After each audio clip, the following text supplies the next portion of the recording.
உள்ள பிடிச்சி வச்சுட்டு அவங்க உண்மையை சொல்றதுக்காக என்ன பண்ணுவாரு, ஒரு பெரிய பாறாங்கல்ல எடுத்து பல்லுல அப்படியே தேய்ப்பாரு. அந்த பல்லு ஈறுகள் எல்லாம் கெட்டு போயிடும். அப்புறம் சுத்தியலை வச்சு பல்ல உடைப்பாரு. மே மாசம் டு மே மாசம், அப்புறம் ஜூன் மாசம், இப்போ 4 வருஷம் 1 மாசம் நீங்க என்ன பண்ணிட்டு இருந்தீங்கன்னு நான் கேட்கிறேன். தமிழ்நாட்டுல அங்கங்கே சட்ட ஒழுங்கு ப்ராப்ளம் இருக்குது, கூலிப்படைகள் இருக்கு, போதைப் பொருள் இருக்கு, விஷச்சாராயம் இருக்கு. விஷச்சாராயம் ஏன்டா குடிக்கிறேன்னு கேட்டா கடலூர்ல 2 இளைஞர்கள் வெட்டி கொல்லப்பட்டார்கள் தெரியுமா உங்களுக்கு? எங்கெங்கெல்லாம் பெண்கள் 7 வயசுல இருந்து 70 வயசு வரைக்கும் பெண்கள் தனியா நடமாட முடியல. எல்லா பெண்களுக்கும் ஒரு மிகப்பெரிய அச்சுறுத்தல் இருக்கு. இந்த லட்சணத்தை தான் உங்களுடைய சட்டம் ஒழுங்கு இருக்குன்னு இவங்க எடுத்துட்டு போயிட்டு ஸ்டேஷன்ல போயிட்டு நல்லா அடிச்சு துவைச்சிட்டாங்க. அதுல ஆளு பாதி காலி ஆகி போச்சு. அதுக்கப்புறமா சாயங்காலம் என்ன பண்ணிட்டாங்க, அதாவது அவர் வந்து ஜீப்லயே வச்சு ஊரெல்லாம் சுத்தி, அதுக்கப்புறமா சாயங்காலம் திருப்பியும் வந்து ஆட்டோல கூட்டிட்டு போய் வேற ஒரு இடத்துல வச்சு அடிச்சு, கோவிலுக்கு பின்னால கொண்டு போய் அங்க வச்சு அடிச்சு, அதுக்கப்புறமா அது குற்றுயிரும் புலையுருமா ஆன உடனே அவங்க வந்து மதுரைக்கு கூட்டிட்டு போயிடுறாங்க. மதுரையில ஹாஸ்பிட்டல்ல வச்சு பாத்தீங்கன்னா அவர் இறந்துட்டார் அப்படின்ட்டு வந்துருச்சு.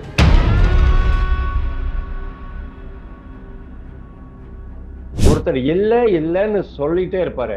அந்த அடி தாங்க முடியாம, அந்த வலி தாங்க முடியாம குற்றத்தை ஒத்துக்கிட்டாரு அப்படின்னு சொன்னா, அது அவர் எங்க இருந்து எடுப்பாரு? அதை ஓகே நான் தான் திருடினேன் அப்படின்ட்டா ஓகே, இந்த அடி வாங்காம இருக்கலாம்.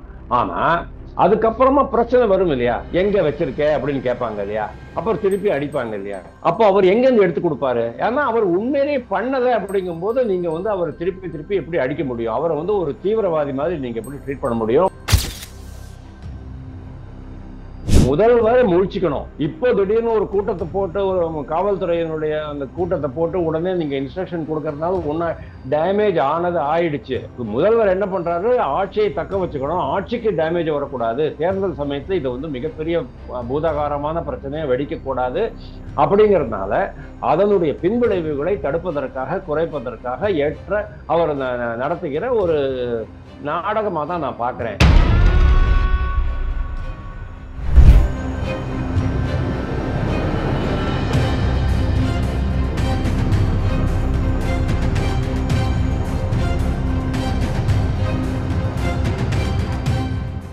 ரியலோன் நேர்களுக்கு வணக்கம். இன்று நம்மளுடைய நேர்காணலுக்கு அரசியல் விமர்சகரான திரு வாசுதேவன் அவர்கள் இணைஞ்சிருக்காங்க. சார் வணக்கம்.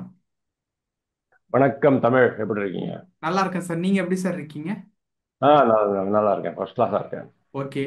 சிவகங்கை மாவட்டம் திருப்புவனம் அப்படிங்கிற ஏரியாவில் அஜித் அப்படிங்கிற ஒரு இளைஞர், அஜித் குமார் அப்படிங்கிற ஒரு இளைஞர் காவல்துறை விசாரணைக்குன்னு அழைச்சிட்டு போய் அங்க இருக்கக்கூடிய காவலர்களால அடித்து கொல்லப்பட்டிருக்கிறார். இந்த ஒரு விஷயம்தான் தற்பொழுது வந்து பெரிய ஒரு பேசும் பொருளா வந்து மாறி இருக்கு. அதே நேரத்துல அடித்து கொல்லப்பட்டவர் தீவிரவாதியா அப்படிங்கிற ஒரு கேள்வியும் அமர்வு நீதிமன்றம் வந்து எழுப்பியிருக்காங்க. ஃபர்ஸ்ட் இந்த இன்சிடென்ட்டை பத்தி உங்களுடைய கருத்து என்ன சார்? இது வந்து எனக்கு ஒரு அதிசயமா படவே இல்லை. ஏன்னா டிஎம்கே ஆட்சிக்கு வந்த பிறகு ஆட்டோமேட்டிக்கா இது மாதிரி நிறைய நடக்கிறத பார்க்குறோம். நீதிமன்றத்திலே கேட்டிருக்காங்க, 24 லாக்அப் டெத் நடந்திருக்குது அப்படின்ட்டு. கருணாநிதி காலத்திலையும் லாக்அப் டெத் நடந்தது, எம்ஜிஆர் காலத்திலையும் லாக்அப் டெத் நடந்தது. கருணாநிதி காலத்துல அதிகமான லாக்அப் டெத் நடந்திருக்கு. அதுக்கப்புறமா லாஸ்ட் நம்ம பார்த்த லாக்அப் டெத் வந்து 2020 வருஷம் நவம்பர் மாசம் சாத்தான்குளம் அப்படிங்கிற ஊர்ல. அதாவது இந்த கொரோனா காலத்து கட்டுப்பாடுகள்லாம் தளர்த்திய பிறகு என்னாச்சு, அங்க கடைகள்லாம் திறக்க ஆரம்பிச்சாங்க. 7 மணி வரைக்கும் தான் கடைகள் திறக்க முடியும். ஆனா 7 மணிக்கு அப்புறமும் கூட ஒரு சில கடைகள் திறந்து இருக்கும்போது போலீஸ்காரங்க ரோந்து போவாங்க, அவங்களெல்லாம் மூட சொல்லுவாங்க. சாந்தான்குளத்துல இந்த மாதிரி ஒரு கிறிஸ்தவ மதத்தை சேர்ந்த ஒருத்தர் கடை நடத்திட்டு இருக்காரு, மொபைல் கடை. அது ஏன் 7 மணிக்கு ஒரு க்ளோஸ் பண்ணிட்டு இருக்கிறாரு, சீக்கிரம் க்ளோஸ் பண்ணுங்கன்னு சொல்றது மட்டும் இல்லாம ஏதோ வாக்குவாதம் வந்திருக்கு அந்த இடத்துல. ஸ்டேஷனுக்குன்னு கூட்டிட்டு போனாங்க. அவங்க அப்பாவை போட்டு அடிச்சு துன்புறுத்திருக்கிறாங்க. ரொம்ப நேரம் கழிஞ்சு அவங்க அப்பா வரல அப்படின்னு உடனே என்னாச்சு, பக்கத்துல இருக்கிறவங்கலாம் சொன்னாங்களாம் போலீஸ்காரன் கூட்டிட்டு போயிட்டான் அப்படின்ட்டு. உடனே மகன் போயிருக்கிறாரு. மகன் போயிட்டு கேள்வி கேட்ட போது மகனையும் பிடிச்சி அடிச்சு, அதாவது எப்படி அடிச்சிருக்காங்கன்னு சொன்னா 3rd டிகிரி டார்ச்சர் அப்படிம்பாங்க தெரியுமா, அந்த அளவுக்கு மோசமான அளவுக்கு அவங்கள வந்து துன்புறுத்திருக்கிறாங்க, கொடுமைப்படுத்திருக்கிறாங்க, அடிச்சிருக்கிறாங்க. எங்கெங்கெல்லாமோ அடிச்சிருக்கிறாங்க. அதாவது போலீஸ் மேனுவல்ல என்னென்னலாம் சொல்லப்படலையோ அதெல்லாம் அவங்க வந்து பண்ணியிருக்கிறாங்க. அதாவது சட்டத்திற்கு புறம்பா என்னென்னலாம் பண்ண முடியுமோ அதெல்லாம் பண்ணி அவங்க 2 பேரும் அங்கேயே உயிரை விட்டுடுறாங்க, ராத்திரியோட ராத்திரியா. நெக்ஸ்ட் டே 2 பிணம் அங்க சாத்தான்குளம் போலீஸ் ஸ்டேஷன்ல. இது வந்து நம்ம நாட்டினுடைய ஆத்மாவையே உலுக்கி விட்டது அப்படிங்கிறது எல்லாருக்குமே தெரியும். இதைத்தான் கையில எடுத்தாங்க டிஎம்கே காரங்க. அப்போ வந்து டிஎம்கே ஸ்டாலின் எதிர்க்கட்சி தலைவரா இருந்தாரு. இந்த விஷயத்தை ரொம்ப பெருசுபடுத்தினாங்க அவங்க. ரொம்ப பெரிய விஷயமாக்கி அதில் அரசியல் லாபம் தேடுறதுக்கு முயற்சி பண்ணாங்க. ஆனா இன்னைக்கு அதே டிஎம்கே கவர்மெண்ட் அங்க அந்த சாத்தான்குளம் காவல் நிலையத்தில் இருந்த அந்த 6 பேரை சஸ்பெண்ட் பண்ணாங்க இல்லையா? அதுக்கப்புறமா என்கொயரி நடந்துச்சு, அவங்களுக்கு தண்டனை வழங்கப்பட்டது. அதுல ஐ திங்க் அந்த எஸ்ஐயை வந்து இந்த கவர்மெண்ட் வந்ததுக்கு அப்புறமா ப்ரமோட் பண்ணினாங்கன்னு கேள்விப்பட்டேன். 2023 எண்டுல அவங்களுக்கு ப்ரொமோஷன் வேற கொடுத்துட்டாங்க அப்படிங்கிற மாதிரி கேள்விப்பட்டேன். அதாவது லாக்அப்ல யாராவது இந்த மாதிரி டார்ச்சர் பண்ணி செத்து போனாங்கன்னு சொன்னா அது வந்து கொலை குற்றமாகத்தான் ட்ரீட் பண்ணணும். ஆனா இது நம்ம இதுல கொலை குற்றமாக அது ட்ரீட் பண்ண முடியாது அப்படின்னு ஒரு ப்ராப்ளம் இருக்கு. கொலை குற்றம்னா ஆட்டோமேட்டிக்கலி மர்டர். மர்டர் கேஸ் அந்த அந்த அந்த மர்டருக்கு வேண்டிய கொலைக்கு வேண்டிய அந்த சட்டப்பிரிவுகள்லாம் அப்ளை ஆயிடும். ஆனா இதுல அந்த மாதிரி அப்ளை ஆகிறது இல்லை. அதை தான் வந்து பே சண்முகம் கம்யூனிஸ்ட் கட்சி தலைவர் கேட்டிருக்கிறாரு, மார்க்சிஸ்ட் கட்சி தலைவர் கேட்டிருக்காரு. அது கரெக்ட் தான். நோ, இந்த சம்பவம் வந்து திடீர்னு ஒரு ஒரு தன்னிச்சையான ஒரு தனிப்பட்ட சம்பவமா நான் பார்க்கல. 24 இது மாதிரி நடந்திருக்கு இதுக்கு முன்னாலேயே. போலீஸ் ஸ்டேஷன்ல போய், அதான் அண்ணாமலை சொல்றாருல, போலீஸ் ஸ்டேஷன்ல போயிட்டு புகார் அளிக்கிறதே ஒரு மிகப்பெரிய பாவம் போல் இருக்கு. அங்க யாரும் போலீஸ் ஸ்டேஷன் போனாங்கன்னா திருப்பி வர மாட்டாங்க அப்படின்ற மாதிரி தான் ஆயிட்டு இருக்கு அப்படின்னுட்டு. ஆனா இந்த விஷயம் வந்து எதேச்சையா ஒரு எதேச்சையாக நடந்த விஷயம். இந்த விஷயத்தை எடப்பாடி பழனிசாமி எதிர்க்கட்சி தலைவராக எப்படி எடுத்துட்டு போறார் அப்படிங்கிறத நம்ம பார்க்க வேண்டியிருக்கு. ஒரு விஷயம் இதுக்கு முன்னால நான் சொல்லிடுறேன். போலீஸ் மேனுவல்ல என்ன போட்டிருக்கு அப்படின்னா, நீங்க வந்து ஒரு உண்மையை வரவழைப்பதற்கு சந்தேகத்தின் பேர்ல யாரையா கூட்டிட்டு போயிட்டு அடிக்கலாம், துன்புறுத்தலாம், உண்மையை வரவழைக்கலாம். இது வந்து உலக அளவுல எல்லா நாடுகள்லையும் நடக்கக்கூடிய சமாச்சாரம் தான். 2022 இந்த ஜார்ஜ் ஃபிளாய்டு அப்படின்ட்டு ஒரு கருப்பு இனத்தை சேர்ந்தவர் அமெரிக்கால திருடிட்டாரு, ஏதோ ஒரு சூப்பர் மார்க்கெட்ல திருடிட்டாரு அப்படின்ட்டு அவரை வெளியில எடுத்துட்டு வந்து அடிச்சாங்க. அந்த போலீஸ்காரர் என்ன பண்ணாரு, அவரை படுக்க கம கம கமந்து படுக்க வச்சு அவருடைய கழுத்துல தன்னுடைய காலால முஷ்டியால ஒரு அமுக்கினாரு, அதாவது முழங்காலால. அதுல அவர் வந்து கேட்கிறாரு, தவிச்சு போயிட்டு மூச்சு முட்டை அவர் தண்ணி கொடுங்கன்னு கேட்கிறாரு. தண்ணி கூட கொடுக்கல, ஒரே அடியா அமுக்கிட்டாரு. அந்த இடத்துல உயிர் பிரிஞ்சு போயிடுறது. அது வந்து அமெரிக்கால ரொம்ப பெரிய ஹியூமன் ரைட்ஸ் வயலேஷனா பார்த்தாங்க, அதாவது தனி மனித உரிமை மீறல்னு பார்த்தாங்க. மேட்டர் கோர்ட்டுக்கு போச்சு. 2 வருஷத்துக்குள்ள அந்த அதிகாரிக்கு சிறை தண்டனை கிடைச்சது. 30 வருட கடுங்காவல் கிடைச்சது. தமிழ்நாட்டுல இந்தியால இந்த மாதிரிலாம் இருக்கான்னு நீங்க பாருங்க. அதாவது ஒரு எந்த ஒரு கைதியையோ அல்லது சந்தேகத்திற்குள்ளான நபரையோ நீங்க அழைச்சிட்டு போனீங்கன்னு சொன்னா அடிக்கலாம், துன்புறுத்தலாம், தப்பு கிடையாது. ஆனா அவங்களுடைய கெப்பாசிட்டி என்னங்கிறத நீங்க பார்க்கணும்.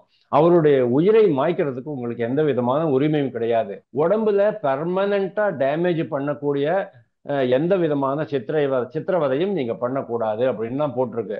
அம்பாசமுத்திரத்துல ஒரு பேர் வந்து போச்சு, ஒரு காவல் அதிகாரி வந்து சந்தேகத்திற்குரியவர்களை உள்ள பிடிச்சி வச்சுட்டு அவங்க உண்மையை சொல்றதுக்காக என்ன பண்ணுவாரு, ஒரு பெரிய பாறாங்கல்ல எடுத்து பல்லுல அப்படியே தேய்ப்பாரு. அந்த பல்லு ஈறுகள் எல்லாம் கெட்டு போயிடும்.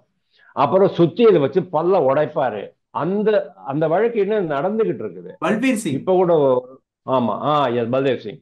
இன்னும் அந்த வழக்கு நடந்துகிட்டு இருக்கு. அதாவது தனி மனித உரிமை மீறல்ங்கிறது காவல்துறையை பொறுத்த வரைக்கும் ரொம்ப சாதாரண விஷயம்தான். ஆனா அது மரணம் அப்படின்னு போகும்போது ரொம்பவே சீரியஸா போயிடும். ஏன்னா பல்ல உடைச்சதே வந்து பெரிய சீரியஸான விஷயமா நம்ம பார்க்கும்போது மரணத்தை நம்ம எப்படி பார்க்கணும் அப்படிங்கிறத நீங்க பாருங்க.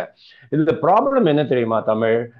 காவல்துறை வந்து கட்டுக்கடங்காம போயிட்டு இருக்கு நான் பாக்குறேன். அதாவது காவல்துறை யாருடைய கட்டுப்பாட்டிலும் இல்லை. அவரு முதல்வர் சொல்றாரு இல்லையா, தமிழகம் டில்லிக்கு கண்ட்ரோலில் இல்லை அப்படின்னுட்டு. டில்லி கண்ட்ரோல்ல தமிழகம் கிடையாது அப்படின்னு சொன்னார் பாருங்க. நான் என்ன சொல்றேன், உங்களுடைய காவல்துறை, நீங்க கையில வச்சிருக்கிற காவல்துறை எந்த துறைக்கு நீங்கள் வந்து அமைச்சராக இருக்கீங்களோ அந்த காவல்துறையே உங்களுடைய கட்டுப்பாட்டில் இல்லை மிஸ்டர் ஸ்டாலின், எம்.கே. ஸ்டாலின் அதான் அப்படின்னு இப்ப நம்ம சொல்றோம். மீட்டிங்லாம் போட்டு பேசிட்டு இருக்காங்கல்ல. இப்போ ஒரு ஏங்க, மீட்டிங் போயிட்டு இருக்கு. 4.5 வருஷம் நீங்க என்ன பண்ணீங்க? 4 years and 1 month. மே மாசம் டு மே மாசம், அப்புறம் ஜூன் மாசம், இப்போ 4 வருஷம் 1 மாசம் நீங்க என்ன பண்ணிட்டு இருந்தீங்கன்னு நான் கேட்கிறேன். தமிழ்நாட்டுல அங்கங்கே சட்ட ஒழுங்கு ப்ராப்ளம் இருக்குது. கூலிப்படைகள் இருக்கு, போதைப் பொருள் இருக்கு, விஷச்சாராயம் இருக்கு. விஷச்சாராயம் ஏன்டா குடிக்கிறேன்னு கேட்டா கடலூர்ல 2 இளைஞர்கள் வெட்டி கொல்லப்பட்டார்கள், தெரியுமா உங்களுக்கு? எங்கெங்கெல்லாம் பெண்கள் 7 வயசுல இருந்து 70 வயசு வரைக்கும் பெண்கள் தனியா நடமாட முடியல. எல்லா பெண்களுக்கும் ஒரு மிகப்பெரிய அச்சுறுத்தல் இருக்கு. இந்த லட்சணத்தை தான் உங்களுடைய சட்டம் ஒழுங்கு இருக்குன்னு நாங்க வந்து திருப்பி திருப்பி சொல்றோம். உங்களுடைய சேனல்லையே ஏகப்பட்ட முறை நான் இதை பதிவு பண்ணியிருக்கிறேன். அப்போ இவ்வளவு வருஷமா ஒண்ணுமே பண்ணாம இரும்பு கரம் கொண்டு அடக்குவோம், அந்த இரும்பு கரத்தை ஒரு முறையாவது எங்க கண்ணுல காமிங்க அப்படின்னு நான் கேட்கிறேன். ஒரு முறை கூட அவர் அதை பண்ணது கிடையாது. இப்போ 4 மாசம் பிறகு தேர்தல் வரப்போகுது பாத்தீங்களா? இதனால ஒரு மிகப்பெரிய பாதிப்பு ஏற்படுமே அப்படிங்கிற பயத்துல உடனே அவங்க கூப்பிடுறாங்க. அதாவது காவல்துறை அதிகாரிகள், உளவுத்துறை அதிகாரிகள், மற்ற பாராமிலிட்டரி இவங்களெல்லாம் கூப்பிட்டு பேசி இதுக்கு என்ன பண்ணலாம், டைட் பண்ணலாம். அதாவது அந்த இரும்பு, அப்போ கூட பாருங்க அந்த இரும்பு கரம் வெளியே வரவே வராது. அதாவது காவல்துறையை பொறுத்த வரைக்கும் அவங்களுக்கு நல்லாவே தெரியும் மேலிடத்துல இருந்து எந்த பிரச்சனையும் வராது அப்படின்னுட்டு. குற்றவாளிகள் என்ன நினைச்சுக்குவான், டிஎம்கே கவர்மெண்ட்ல குற்றம் நம்ம என்ன பண்ணினாலும் கூட, அதனால தானே ஞானசேகரன், ஜாஃபர் சாதிக் மாதிரி ஆளுங்கள்லாம் இன்னும் ஃப்ரீயா சுத்திக்கிட்டு இருக்காங்க. அரசே நம்மளை வந்து ஜாமீன்ல எடுத்துருவாங்க அப்படிங்கிற அந்த நம்பிக்கை அவங்களுக்கு இருக்குல்ல. அப்புறம் எந்த குற்றவாளி வந்து பயப்படுவான்? இந்த ஒரு இடத்துல அந்த அடித்து கொல்லப்பட்ட அந்த நபர் அஜித் குமாரனுடைய தம்பி தற்பொழுது ஒரு விஷயம் சொல்றாரு. தண்ணி கேட்டும் கூட விசாரணையில கொடுக்கல. ரெண்டாவது ஒரு விஷயம் ஆமா, என்ன அப்படின்னா என் கண்ணு முன்னாடியே 1/2 மணி நேரம் அஜித் குமாரை அடிச்சாங்க அப்படின்னு சொல்லிட்டு இப்போ ஒரு சின்ன ஒரு பைட் கொடுத்திருக்காரு. இப்போ அடித்து சரி. கொல்லப்படக்கூடிய அளவுக்கு என்ன பின்னணி காரணம் இருந்திருக்கும்? ஒண்ணும் இல்லைங்க. அவர் வந்து அந்த கோவில், ஒரு மாயமன் கோவில், அந்த கோவில்ல அவர் வந்து காடு, ஒரு டெம்பரரியா தான் இருக்கிறாரு. அவர் பர்மனன்ட் போஸ்டிங்ல இல்ல. அப்போ ஒரு பெண்ணும் அவருடைய ஒரு அம்மாவும் ஒரு பொண்ணும் வராங்க கார்ல. கார்ல வந்தவங்க காரை பார்க் பண்ண தெரியல, அவங்கள்ட்ட சொல்றாங்க நீங்க காரை பார்க் பண்ணுங்க. அவர் சொல்றாரு எனக்கு கார் எல்லாம் ஓட்ட தெரியாதும்மா. சரி பரவாயில்ல, யாரையாவது வச்சு அது கரெக்டா பார்க் பண்ணிடுங்கன்னு அப்படின்னு சொல்லிட்டு சாவி கொடுத்துட்டு போயிடுறாங்க. இவர் என்ன பண்றாரு, யாரையோ கூப்பிட்டு காரை சரியா நிறுத்துப்பா அப்படின்னு சொல்லிட்டு நிறுத்த சொல்லிருக்கிறாரு. அதுக்கப்புறமா கோவில்ல தரிசனம் தரிசனம் பண்ணிட்டு வெளியில வரும்போது கார் எடுத்து பாக்குறாரு. அந்த அந்த ஏதோ நகை நட்டு வச்சிருந்தாங்க போல இருக்கு, அந்த பொட்டலத்தை காணும் அப்படின்னாங்க. நீ எடுத்தியா அப்படின்னு கேட்டதுக்கு நான் எல்லாம் எடுக்கவே இல்லம்மா அப்படின்னு இவர் சொல்றாரு. அதுக்கப்புறமா அந்த அம்மா போலீஸ் கம்ப்ளைண்ட் பண்ணுது. போலீஸ் கம்ப்ளைண்ட் பண்ண உடனே போலீஸ்காரங்க என்ன பண்ணுவாங்க, நேரம் அந்த கார்டு கிட்ட தான் வருவாங்க. கார்டு சொல்றாரு நான் ஒன்றும் எடுக்கலைங்க அப்படின்ட்டு. அவரை சொல்றலாம் இந்த மாதிரி இன்னொருத்தர் யாரோ இருந்தாரு, அவர் மூலமா தான் அந்த கார் பார்க் பண்ண சொன்னேன், அவரை தான் சொன்னேன் அப்படின்னு சொல்லியிருக்கலாம். அது என்ன உண்மைங்கிறது தெரியாது. இவங்க எடுத்துட்டு போயிட்டு ஸ்டேஷன்ல போயிட்டு நல்லா அடிச்சு துவைச்சிட்டாங்க. அதுல ஆளு பாதி காலி ஆகி போச்சு. அதுக்கப்புறமா சாயங்காலம் என்ன பண்ணிட்டாங்க, அதாவது அவர் வந்து ஜீப்லயே வச்சு ஊரெல்லாம் சுத்தி, அதுக்கப்புறமா சாயங்காலம் திருப்பியும் வந்து ஆட்டோல கூட்டிட்டு போய் வேற ஒரு இடத்துல வச்சு அடிச்சு, கோவிலுக்கு பின்னால கொண்டு போய் அங்க வச்சு அடிச்சு, அதுக்கப்புறமா அது குற்றுயிரும் குலையுருமா ஆன உடனே அவங்க வந்து மதுரைக்கு கூட்டிட்டு போயிடுறாங்க. மதுரையில ஹாஸ்பிட்டல்ல வச்சு பாத்தீங்கன்னா அவர் இறந்துட்டார் அப்படின்ட்டு வந்துருச்சு. இப்போதான் மேட்ரு பெருசாகிறது. எப்படி இவர் இறந்தாரு, அப்படி என்ன அவர் குற்றம் பண்ணிட்டாரு? அதாவதுங்க, ஒருத்தர் இல்லைன்னு சொல்லிட்டே இருப்பாரு. அந்த அடி தாங்க முடியாம, அந்த வலி தாங்க முடியாம குற்றத்தை ஒத்துக்கிட்டாரு அப்படின்னு சொன்னா, அது அவர் எங்க இருந்து எடுப்பாரு அதை? ஓகே நான் தான் திருடினேன் அப்படின்ட்டா ஓகே, இந்த அடி அடி வாங்காம இருக்கலாம். ஆனா அதுக்கப்புறமா பிரச்சனை வரும் இல்லையா, எங்க வச்சிருக்க அப்படின்னு கேட்பாங்க இல்லையா, அப்புறம் திருப்பி அடிப்பாங்க இல்லையா.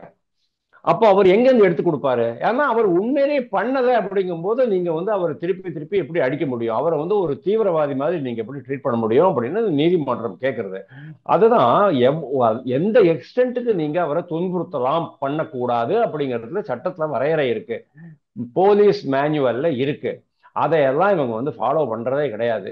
காரணம் என்ன அப்படின்னா, எந்த குற்றம் புரிந்தாலும் இதை வந்து லாக்அப் டெத் அப்படிங்கிறது it is not equal to murder அப்படிங்கிற அந்த காரணத்தினால தப்பிச்சுக்கலாம் அப்படின்னு பார்ப்பாங்க. எஸ்பிக்கு நம்மளை தப்பிக்க வச்சிருவாரு, மு.க. ஸ்டாலின் அப்பா தப்பிக்க வச்சிருவாரு அப்படின்ட்டு அவங்கலாம் நம்பலையா போதைப் பொருள் வியாபாரிகள்லாம். அதே மாதிரி இதையும் தப்பிக்க வச்சிருவாங்க அப்படின்ட்டு அவங்க நம்புறாங்க. அதனாலதான் இந்த மாதிரியான அத்துமீறல்கள்லாம் நடக்கிறது.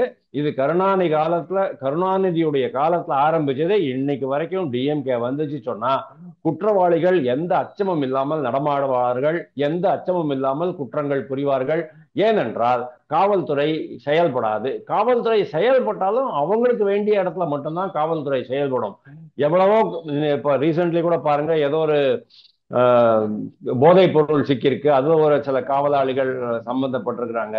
இன்னும் பல விஷயங்கள்ல காவல்துறையினுடைய அனுமதியுடன் தான் இது நடந்திருக்கிறது அப்படிங்கிற மாதிரியான பல குற்றங்கள் தமிழ்நாட்டில் இப்போ வந்து வெளியே வந்துகிட்டு இருக்கிறது நம்ம பார்க்கிறோம். அதனால முதல்வர் முழிச்சுக்கணும். இப்போ திடீர்னு ஒரு கூட்டத்தை போட்டு, ஒரு காவல்துறையினுடைய அந்த கூட்டத்தை போட்டு உடனே நீங்க இன்ஸ்ட்ரக்ஷன் கொடுக்கறதுனால ஒன்னா டேமேஜ் ஆனது ஆயிடுச்சு. இப்போ முதல்வர் என்ன பண்றாரு, ஆட்சியை தக்க வச்சுக்கணும், ஆட்சிக்கு டேமேஜ் வரக்கூடாது, தேர்தல் சமயத்துல இதை வந்து மிகப்பெரிய பூதாகாரமான பிரச்சனையை வெடிக்க கூடாது அப்படிங்கிறதுனால அதனுடைய பின்விளைவுகளை தடுப்பதற்காக குறைப்பதற்காக ஏற்ற அவர் நடத்துகிற ஒரு நாடகமா தான் நான் பார்க்கிறேன். ஏன்னா இன்னைக்கு வரைக்கும் முதலமைச்சர் தன்னுடைய துறையை சிறப்பாக நிர்வகிக்க வேண்டும் அப்படிங்கிற அந்த எண்ணத்தை தன்னுடைய செயல்பாட்டின் மூலமாக வெளிப்படுத்தவே இல்லை என்பது நம்முடைய குற்றச்சாட்டு. ஓகே சார், பல விஷயங்கள் பகிர்ந்துக்கிட்டீங்க. நேரத்துக்கு ரொம்ப நன்றி. தேங்க்யூ.